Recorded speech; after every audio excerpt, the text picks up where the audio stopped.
In this presentation, we'll be going over the four-year college application process. And really what I'm focusing on here is not the stuff that we already know, but really focusing you in on what you need to do before you can actually start with the mechanics of applying. And then also talking about who does what, where, when, and how throughout the application process. I recognize that many families have not done this before, and you may feel like there's kind of a lot of black boxes out there. You know that you're going through the process and doing things like requesting letters of recommendation, but you don't really understand where it goes from there. So let's talk about it.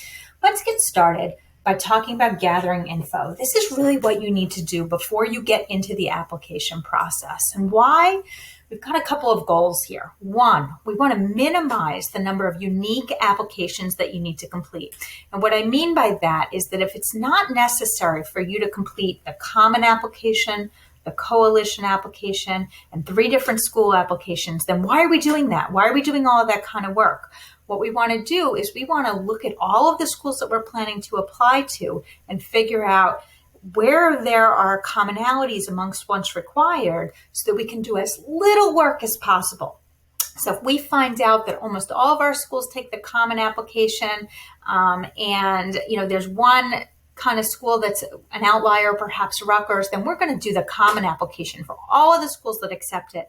And then for Rutgers, we're going to look at what the choices are there. And so for Rutgers, we're going to do the Rutgers application because that is far less work than the coalition work application out there. Why are we going to be spending time typing in the same information in many applications when we can avoid doing that?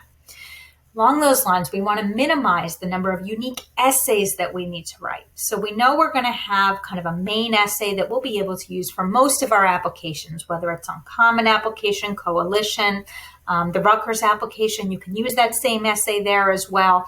But then we've got these supplemental essays. So a great idea is when those essays open up in early August, go ahead and start taking stock of what is going to be needed and what the topics are so that you can make some smart decisions about what you want to write about and make those essays so that they're easily adaptable to the different universities that you're applying to. You don't want to just necessarily use them verbatim from school to school because a big part of what we're looking for in supplements is fit for the institution and authenticity about your interest in that institution. So that requires a lot of customizing about that school and their values and what they have on that campus. But there's still a core part of that essay that we can hopefully use at several of the schools you're applying to. Again, why are we writing 20 when we could write 10? We want to make sure that we're getting the admissions and financial aid applications done on time. And I always strongly recommend 3 to 5 days early, which believe me will save a lot of stress on your part if there are issues at the last minute. We want to apply to a manageable, balanced list of schools. That will make this process go easier and ultimately do the best job possible on every single application, which maximizes your chances of admission and merit aid. And that's part of that manageable, balanced list. If we have a manageable list, we can do a great job on every application that we need that we're applying to, and you'll find that your overall admission rate, the percentage of schools that you've been admitted to, is probably higher. And you might even have a great shot at some of those reach schools with your best possible application. So you want to do your best job. So how do we get info and organize?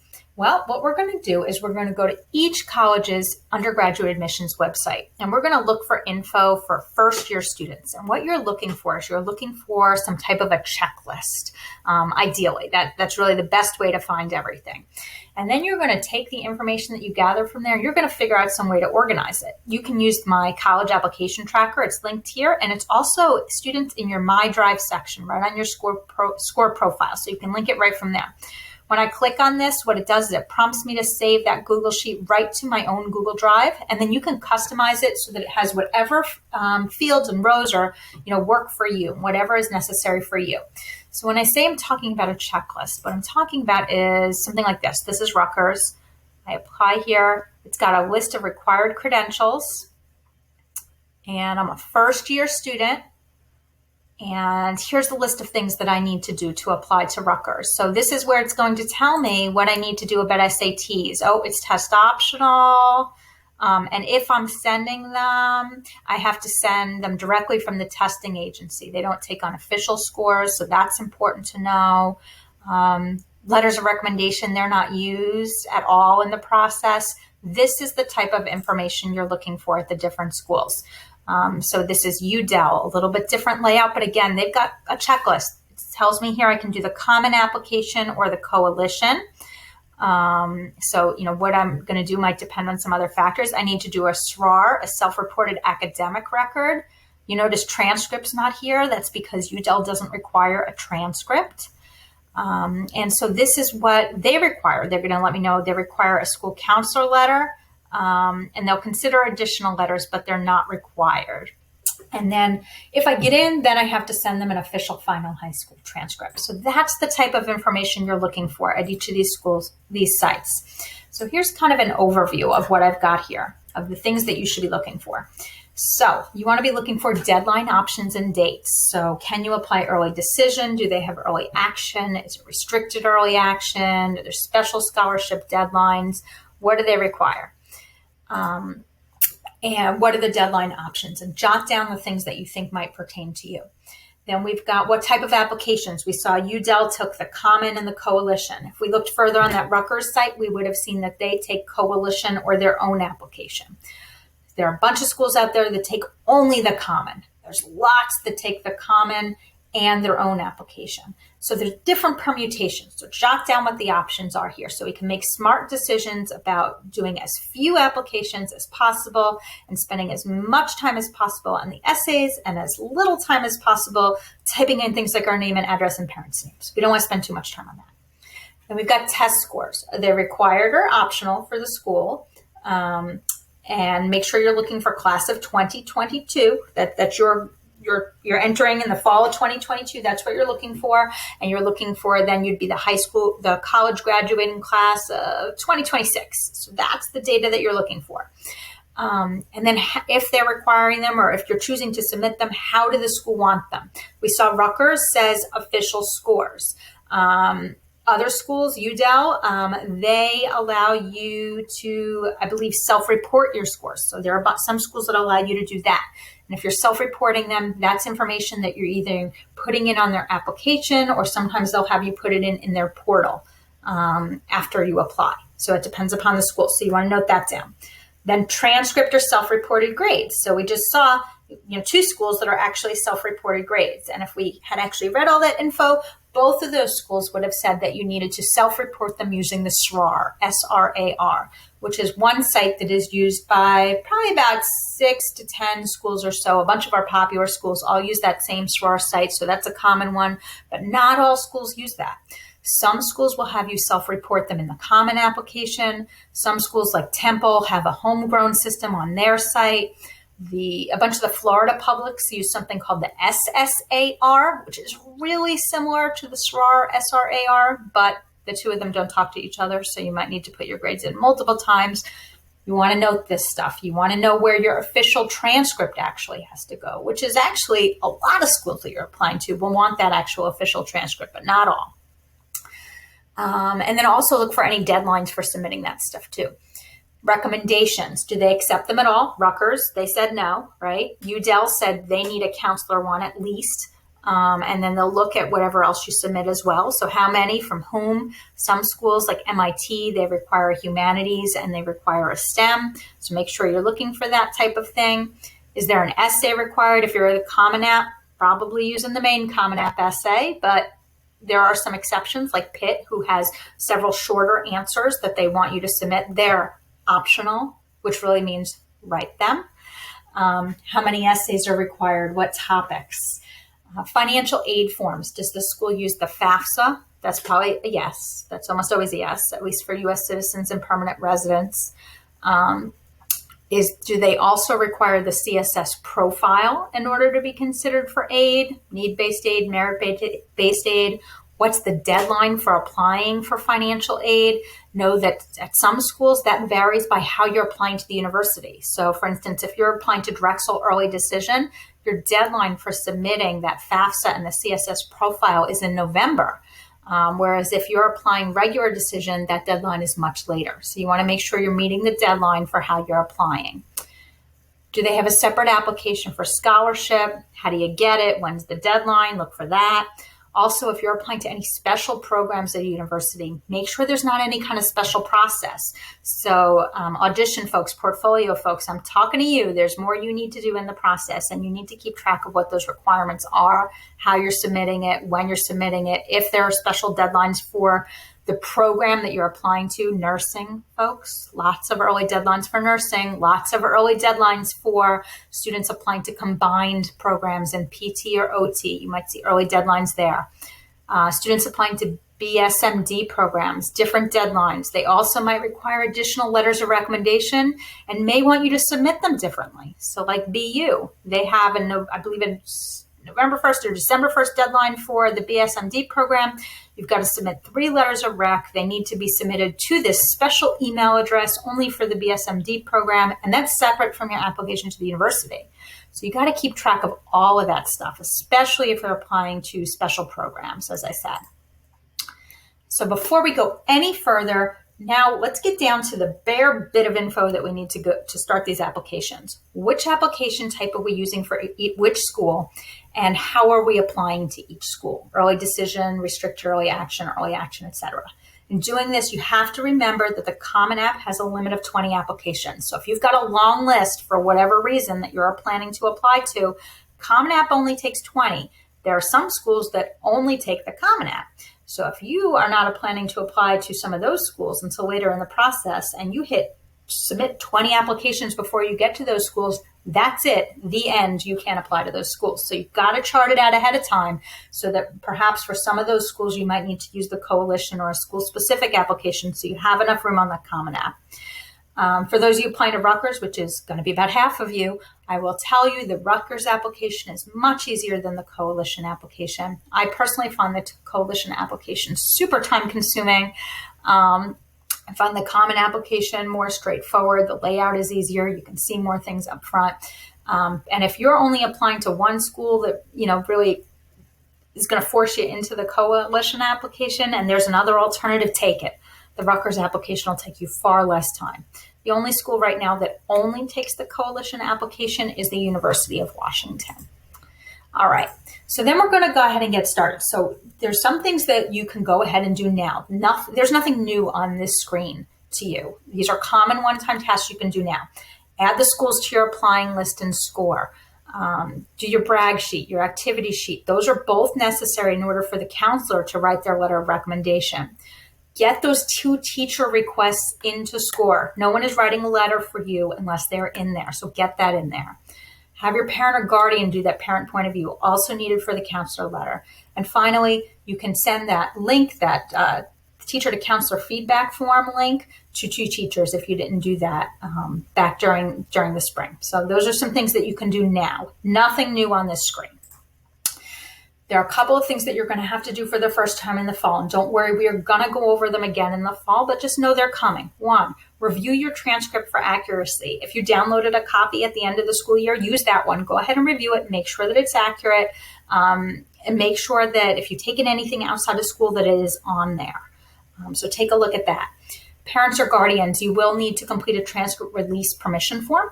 But at the start of the school year, we're going to try to get that form loaded into Genesis this year. So you'll just be able to do it with all the other millions of forms you have to do in Genesis to access the schedule at the beginning of the year. Students, you have to do something called a FERPA waiver.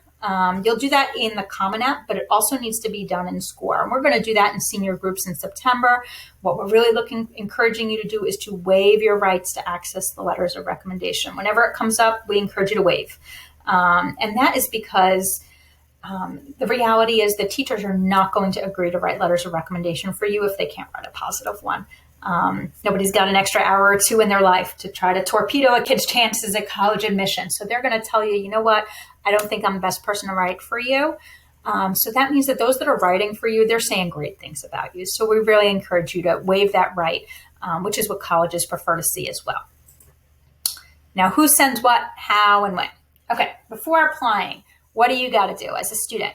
You need to make sure all of your schools are on your applying list in SCOIR, and they need to be in there at least 10 days before the deadline. And that's to make sure that everything is going to get out on time, and that's 10 school days before the deadline. You need to accurately report your deadline and how you're applying in SCOIR. So when you add a school to your applying list, it's going to say, how are you applying? Early decision, early action, regular. You need to make sure the right information is in there. And you can't like sneaky move up a deadline. So let's say it's been on your list as regular all along, and all of a sudden on October 29th, you're like, hey, oh look, I can meet the early action deadline for this school that requires letters of recommendation. You know what? It's unlikely we're going to be able to get that stuff out on time if that's your first application and nobody's written those letters of recommendation yet. We just can't turn around things that quickly. We have way too high of a volume, both in our office and for our teachers. We have some teachers writing upwards of 20 letters of recommendation, and they try to work in order of deadline. If you think you're going to, likely apply early action, go ahead and put them on there now as early action with those earlier deadlines so that the teachers can accurately plan for what they need to write when. You'll need to request those teacher letters in SCOIR, nothing new there. Sending official test scores. That's something you should plan to do well in advance of your school deadline. So that's for schools that require official scores, which is not all. For those schools, you want to send at least 3 weeks before the deadline. You want to go to that College Board or ACT website and send the official scores to the school. And that is because the College Board takes 2 to 3 weeks to do that. They have a rush process, which you can pay for, which I will tell you does not really rush things all that much because it doesn't rush them at the college end. So don't pay more to do that because it's not really worth your money. It isn't really helpful. Instead, plan ahead, get your stuff out on time. So University of Michigan, early action, you better be sending these scores in the beginning of October because UMich wants them by the deadline. So make sure you send them early. And then make sure when you're working on things that you're referring to the SCOIR guide for the Common App. I've got a helper guide for the Common Application. There's one for the Coalition. Use those things to make sure that you're completing your applications correctly so you're not super stressed about it. You're going to complete them and submit them by the deadline. Once you've applied, you're moving it from applying to applied in SCOIR. We are sending out stuff for the things on those applying and applied lists. If they're not there, we're not sending things out for you. So you need to do your work and make sure you're moving things in SCOIR so things can get processed correctly because your application is, at most schools, not just the application. It's all the rest of the stuff too.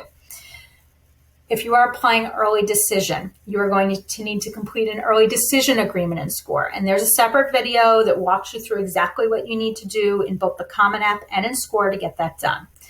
If you are a student who is applying with a fee waiver because you're a free or reduced lunch student, there's a request process for that in SCOIR as well. We'll have a video for that when we get there closer to the fall. You have to submit your pre-screen info. You have to submit your portfolio info, any audition info. That's all on you. You also have to submit any self-reported grades that are required. So if a school requires that SCOIR, that's all on you. We can't do that for you. Rutgers does not want a transcript from us. You got to do your part. Also, you got to do self-reported test scores if that's what the school requires, along with those official scores. And finally, submit the financial aid forms. That is also all done by the student and the parents and guardians. Now, what does the teacher do? The teacher gets that request that you've put into SCOIR, and then they write your letter of recommendation by your earliest deadline. Remember, their goal is to get everybody's stuff out on time, so please be honest about when you're planning to apply because we want to help all 600-ish of you that are out there and those of you that are applying to four-year schools.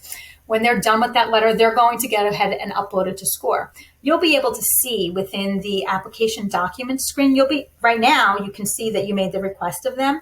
Once they've uploaded it, you'll be able to see that they've uploaded it. And then once your counselor submits it, you'll be able to see that it's submitted as well. So you can kind of track it all the way through the process to know where things are. Some of you may find that your teachers have already uploaded letters there. So like I know Ms. Keating uploaded a whole bunch of letters already. And so did some other teachers as well, especially those that have retired. A lot of them have already uploaded their letters and they're just sitting there waiting to get sent out. Again, you can't sneaky move up the deadline on us once we're about 2 weeks out because we just can't typically get that additional letter done for you in time. And then what is the counselor doing? They're doing all of their work through SCOIR. They are submitting your transcript if it's required to a school and it's on your applying list. So the counselor knows, like if I go in my counselor account, for anybody that's got Rutgers on your applying list right now, it already shows me that like that's done. My work is done. I don't need to do anything there. I don't send them anything. But for other schools, it tells me what I need to send out for you. So I know if you need, the school needs a transcript, and I'll send it out if it's on your applying list, and you move it over to applied. Along with that, we send a school profile to schools, which tells them about the context of our high school and what's offered, et cetera. We'll also do a school report with the transcript if that's required, and we're sending all of that. It all goes together. Your counselor will write and submit their counselor letter of recommendation if it's required. So there are some schools out there, they won't take a letter of recommendation. We know Rutgers, WVU, a bunch of other schools out there, no counselor letter for them. So we can't send it there. For schools that do, we're going to write that, your counselor is going to write that counselor letter of recommendation if you've done what you need to do in the time that you have to do it. I'd recommend, again, doing that brag sheet, parent point of view, all that stuff. Do that as soon as possible so your part is done and the ball is in your counselor's court to get it done get your letter written by the earliest deadline. Again, if you haven't written that brag sheet and it's like 5 days before November 1st, our November 1st volume is huge. If you haven't done your brag sheet yet, at that point, they've already kind of got their workload plans out, and they're probably not going to be able to squeeze in one more letter prior to that November 1st deadline. And it's important to us. We really try to get everything out by the actual, student deadline as well. The counselor will submit the teacher letters of recommendation. So as long as the teacher letters are sitting there in SCOIR, the counselor is going to send out what's necessary, and we'll work with you on the process. If a school doesn't take, for instance, 2 letters and you have 2 letters in there, we're going to have a process where you can let your counselor know which one you want to go to that school.